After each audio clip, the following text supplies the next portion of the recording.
Good evening to you and welcome to Africa News Network First Fast Live. My name is Cindy Mabi. Good to have you. Economic freedom fighters have defended its protest action over an alleged racist advert by retail giant H&M. On Saturday, EFF members vandalized the Swedish retailer's stores in upmarket malls in Pretoria, Johannesburg and Cape Town. The drama follows a backlash which erupted over H&M's online campaign.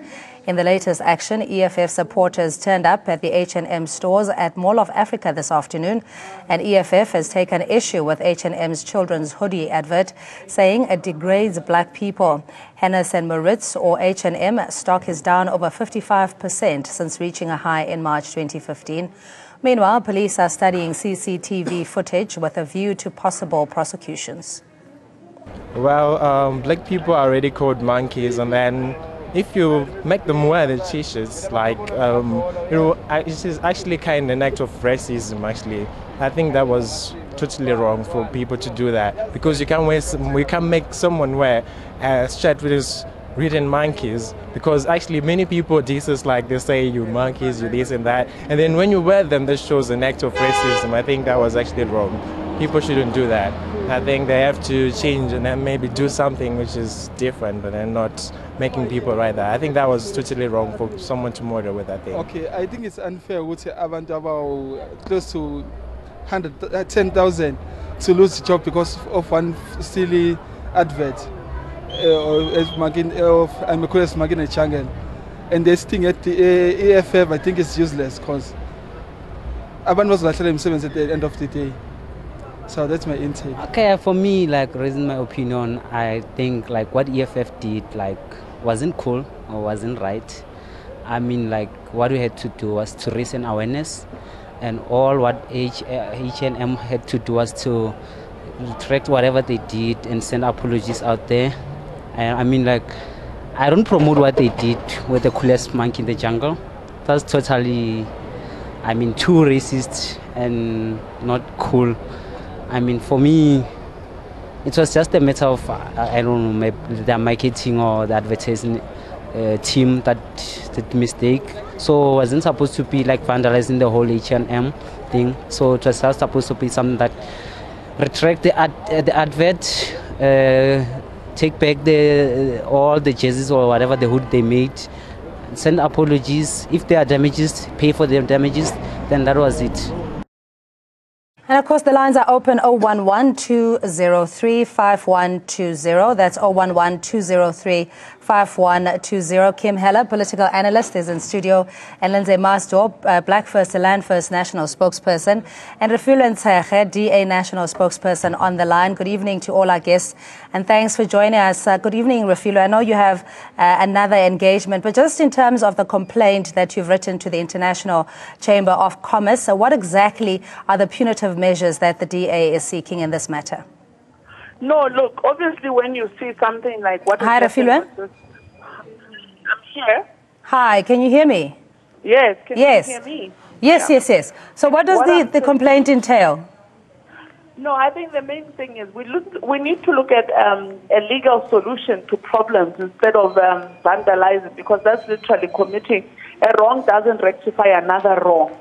And the legal route to go in this case is actually to go through the International Chamber of Commerce, because that's actually the right route to go, to notify them that a criminal act has been committed. Because obviously in South Africa, we know in our constitution you can open a case of criminal injury, but we can also open a case international of saying this particular corporation acted in a manner that is insensitive to black South Africans and also everybody, black people globally, especially when in South Africa, we know very well, we come out of a case with Penny Sparrow, and we know the amount of hurt that caused in South Africa. Yes, but I mean, with the EFF's reaction saying that we've had similar cases with Dove and various other retailers or manufacturers, that it is time for that radicalism, that we are completely intolerant of any form, shape or size of racism. No, but the reality of it is, when it suits the EFF, we are in court and they are calling themselves law-abiding citizens. What they have done in terms of the South African law is trashing property, which is not a law-abiding methodology of dealing with an act which has been committed by H&M. So are you saying that they should be prosecuted for that legal activity, but in the sense that they have to make a stance that we all hugely outraged by this particular advert? Demonstrations are fine except when it comes to illegal activity. I'm saying demonstrations are fine. You can protest. Look, I like the fact that they demonstrated at Mall of Africa. Good on them.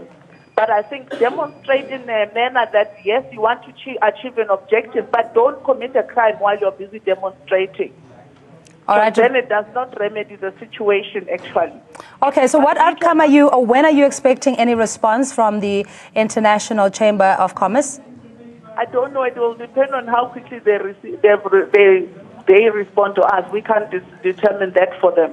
Yeah, but give us the details of what your complaint is exactly about, and what resolutions are you seeking? Look, it's basically a complaint about an advert which is racist that was put into the international media space. That's what the remedy. Sometimes we'll find that it's a sanction that they give is a penalty fee for what has been done.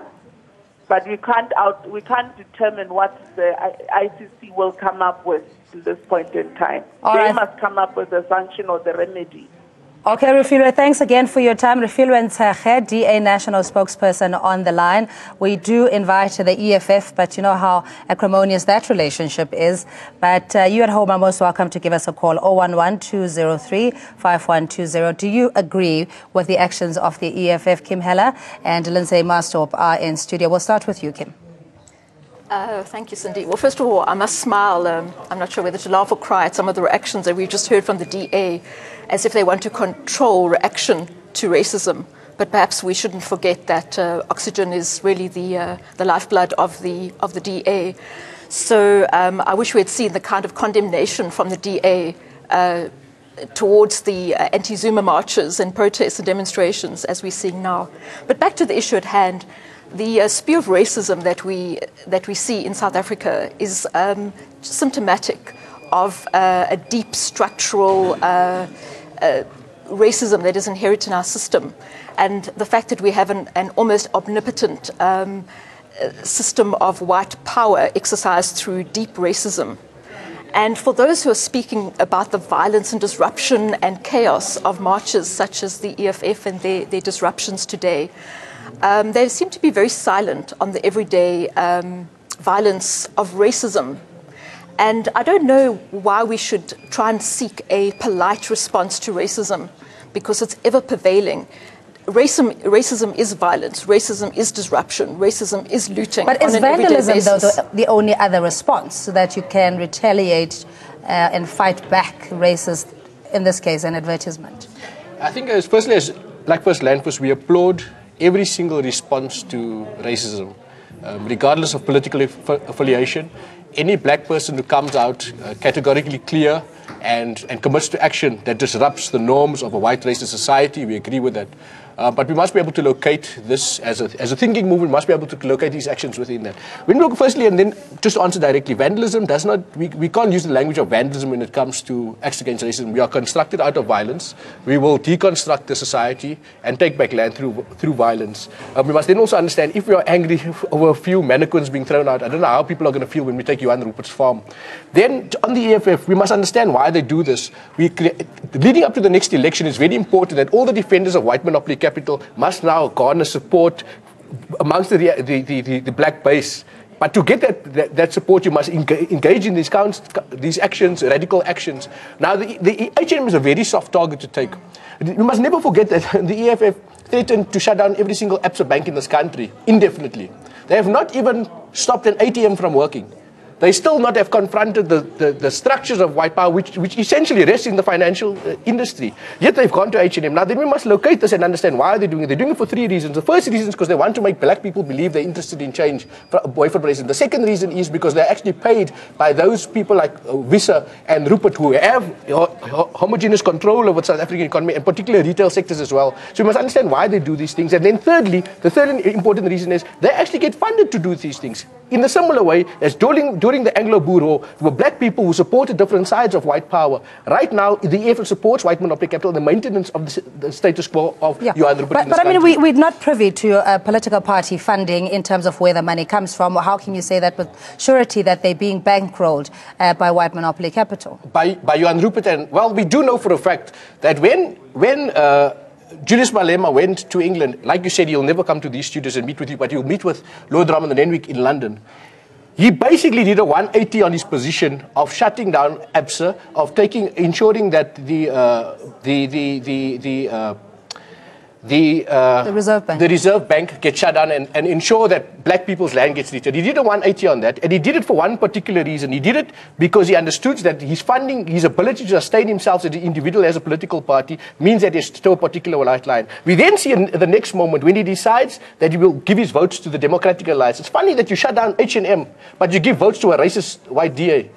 He then says, and he threatens the Democrat, and he says, I will withhold my votes if you continue to do this thing. He does a 180 on his own words. I mean, common sense, black people can't continue to be misled and be stupid. Yeah. He's getting paid to do this. Yes, but I mean, how do we then deal with institutionalized racism, even if it's from international conglomerates like H&M? We saw the Ahmed Kathrada Foundation also adding their voice in a complaint saying that they have to have compulsory change agent or anti-racism training for H&M so that they understand the sensitivity of race and the derogatory term monkey and what that means to black people. You know, I think this language of racism, as I've said before, is just a symptom of systemic power relations in this country, which keep power in the hands of whites. So what we've seen over the last year through people like Gareth Cliff and Chris Hart and Penny Sparrow is we've seen this avalanche, this almost promiscuity about apologizing for racism. And it's not good enough to just change the language. We have to go to the systemic reasons. And it all begins rather than in the rays of the Rainbow Nation, which have actually preserved and kept racism. It's actually almost made racism worse because it's crystallized and normalized racism. In the spirit of the so-called reconciliation. And it's time for this country to face the hard issues of landlessness, of economic exclusion. And it's only when those issues are addressed that we're going to get rid of racism. And we're going to be protesting in eternity until those things are addressed. But I think coming back to the EFF activity, I support it wholeheartedly. I think it might be opportunistic, and we may want to ask why this was done at the ANC celebrations. But I think it should be celebrated nonetheless as a constant reminder of the fact that we must protest in this way. Sorry to break you, and Lindsay was saying that our democracy was founded on violence, that we need to deconstruct ourselves from that. So in finding should it be a policy issue, or rather that we encourage this kind of expression every time there is a glare of racism or even misconduct on a part of a company? Look, I think it is very important for us to understand that nothing is going to change through Parliament. We're not going to get our land back, and we're not going to end racism. If there's one thing that Fees Must Fall movement can teach us, it is through continuous struggle on the ground that forces the hand of the political players to legislate and ensure we can have, for example, free education. This is the only way it's going to be done. So wholeheartedly, we support this action as PLF. We call for the burning down of each and every single H&M. That has not happened as yet, and we support this action, but we maintain the position that if we want to destroy racism, we must take back the land. We must deal fundamentally with Johan Rupert as the colonial settler who runs the administration of this country, who reports to imperialists, and that's the one also who Julius Malema, as the coolest monkey in the jungle, reports to. It's Julius Malema, ironically. This is beautiful, this is satire. The problem is the coolest monkey in the jungle, but the coolest monkey in the jungle his strings are being pulled by Johan Rupert. Who is the coolest monkey in the jungle? Okay, I'm not, if anybody from the EFF is listening, that is a Lindsay Marstorp comment and doesn't necessarily reflect the views of this channel. Had to put that disclaimer there. Lieutenant Lungelo Dlamini, South African Police Service Gauteng spokesperson, joins us on the line. Lieutenant Dlamini, thanks so much for joining us. We've heard unconfirmed reports that you're viewing CCTV footage in light of pursuing prosecution against the EFF members that disrupted H&M stores. Can you confirm this, Lieutenant Dlamini? Can you hear me? All right, we're going to have to get back. I'm not having any luck with the comms this evening. But Kim, in your view, that there needs to be now prosecuted. On the one side, we're saying it was a very brave gesture. It certainly got the international attention because we know that the frustration and the outrage that ensued after that advert, the EFF probably did what most of us would have wanted to do, except we're confined by the law. Well, I can't see really what the EFF did wrong. And I mean, we have evidence of racism going back to colonial days, but there seems to be no penalty for that. And actually, if we look at what happened in the stores, we see quite a gentlemanly approach to this protest. I think in this whole process, there was no mannequin that was actually damaged. And I think to Lindsay's point, EFF has threatened real fundamental action, yet we have not seen any action taken against ABSA or other criminals in terms of apartheid, crimes of great corruption and economic crimes. So I'm not really sure why we're pursuing these protesters with such vigor. And yet we're very gentle with the protagonists of racism and structural racism in this country. Let's get a view from our callers on 0112035120. Adam in Klerksdorp, good evening to you. Welcome to you, Dorothy in Kempton Park. Hello, Adam. Hi, Adam. Please turn down your TV. Yes, your TV is loud in the background. What's your comment or question? Well, firstly, I am sick and tired of all these racist things for the last 20-odd years. And hats off to Julius and EFF. Look, I don't favor violence, but the right thing has been done. Go for it, Julius. You got my vote. We need this. This must stop, and stop right now. As in he's got your political vote as well? Yes, he's got my political vote. All right, Adam. Thank you so much. Dorothy in Kempton Park, good evening to you. Hi, Dorothy. Hi. Hi there. My question is for Julius Malema. I'm an old woman. I've never been a racist. I was brought up a United Party in those years. My question to Julius Malema is, if that Woody was put on an Indian or a colored or a white person, would he have done the same that he did today? We are not racist. Julius Malema is the biggest racist in our land, and he should stop and try and see what he's doing to the land. He's bringing racism back instead of letting it go. Please ask Julius Malema to think before he acts. All right, Dorothy, thanks so much. I believe we have Lieutenant Dlamini. Before we get responses from our panelists, please stay on or stay listening. Lieutenant Dlamini, good evening to you. Is there an investigation underway on the conduct of the EFF at various shopping malls? There were disruptions during the weekend where we had to open cases of self-delisted property. We are busy investigating these cases, and once we have finalized our investigation, the cases will be taken to NPA for a decision. All right, and if the argument is that there was sufficient provocation for the EFF to act in this particular manner to send a clear message that we will not tolerate racism, primarily even from a foreign-based organization, is this a case that could be explained away in that those can be mitigating circumstances? Well, it will depend on the NPA decision, but the police, as we are doing our work investigation, will investigate the cases, will take the statements from the relevant people, and they will take all that information to the NPA for a decision. All right, and are there any imminent arrests, or is it too early to call? Well, I don't want to elaborate about our processes of investigation. As I say that if we are finished, we are going to take the docket to the NPA, so we are not going to effect the arrest immediately. All right, and what are the time frames, Lieutenant? It will depend on the statements that we are obtaining all the processes of investigation once they've been finalized. But I cannot tell you the time frame. All right, thank you so much for your time, Lieutenant Lungelo Dlamini, South African Police Service Gauteng spokesperson. We have Andrew in the Northwest. Good evening to you. Hello, thank you, ma'am. I think to start with, my name is Andrew Badele from Friday. Julius, the EFF overreacted. That's point number one. Point number two, we have never created the mechanism on how should we fight racism actually. And we have never created a space or a workshop or a seminar to engage on people and be able to tell people that what is racism actually. Do we actually reacted on the attitude, or do we reacted on what we see?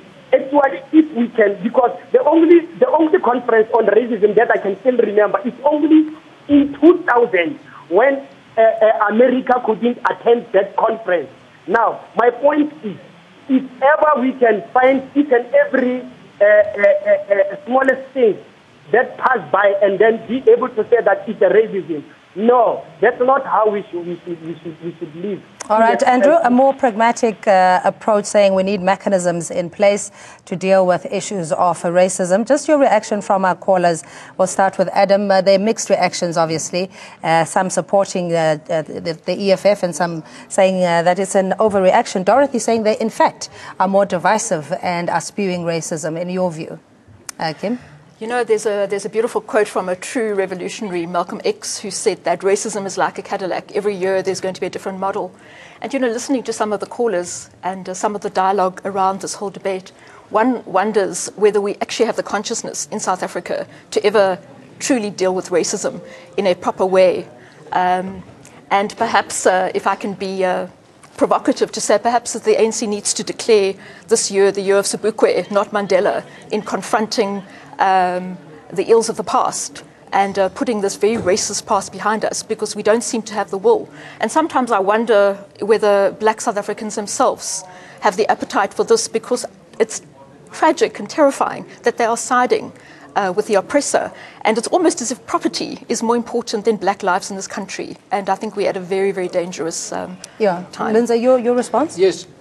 To that caller named Dorothy, I think we must understand, as a coloured, or someone who they refer to as coloured in this language, political language, but coming from the BC train of thought, we are black, we are all monkeys in the jungle to white people. We've made peace with that, but we've also made war against that position. We are not going to be held by puppet strings as the coolest monkey in the jungle, bouncing to Rupert's tune. Julius Malema is a monkey, Lindsay Maasdorp is a monkey. We are all monkeys to white people. But then categorically, you must also understand, and a message to Malema, there's a guy by the name of Solomon Malinga during the Anglo-Boer War who was fighting on the side of the British. He was never honored, he was never respected, he didn't receive a medal. Julius Malema must understand he's going to get no medals from Johan Rupert, he's going to get no land from Johan Rupert because of perpetuating a war in the interest of the settler colonial. And then to my comrades in the EFF who are doing this groundwork, don't be fooled by leaders who are co-opted and controlled by Renwick and Rupert. You are doing the groundwork and you're going to find yourselves in prison, but defending an imperialist agenda that moves us all into a counter-revolutionary program to maintain Rupert as chief. We must take ABSA, we must take the State Bank, we must ensure that we take the Land Bank. We can't do this play games for Johan Rupert and his lackeys like Julius Malema anymore. Yeah, very briefly, do you think it's also selective? Had it been a coloured boy or Indian boy, that the EFF would have probably acted differently? No, and I think that comment is totally disingenuous. I mean, the whole history of black people being compared to monkeys as a colonial tool of domination has to be understood, and I would dismiss that comment from the caller unequivocally. Okay, that's all the time we have. Thanks so much. As always, Kim Heller, political commentator, and Lindsay Maasdorp, Black First, the Land First, the national spokesperson. And on the phone line, we had Refilwe Ntsheche, a DA national spokesperson, and Lieutenant Lungelo Dlamini. We appreciate your calls as well. We'll take a quick break. We'll see you shortly. But first, the latest weather update.